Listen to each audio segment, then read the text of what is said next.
Hey, it's Leo from MarineMax Lake Norman. Wanted to take you through this 2015 Chaparral 21 H20 that we just took in on consignment.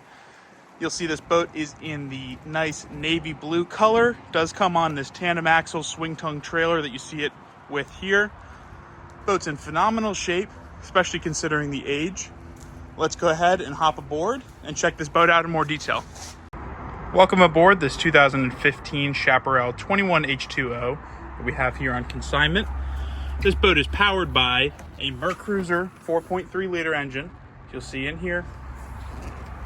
Boat does have dual batteries and currently is showing just over 300 hours, 302.3 to be exact.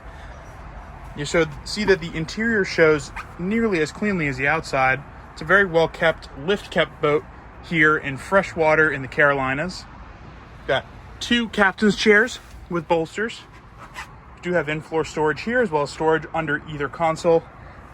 Great space up here at the bow, and then a dedicated anchor locker up here at the very front of the boat. It's an awesome boat here, ready to go, just looking for a new home. If you guys want to check this boat out in person, give me a call. My cell 203-455-4485, or stop by our showroom here in Cornelius. Thanks again, and that's Leo from MarineMax Lake Norman.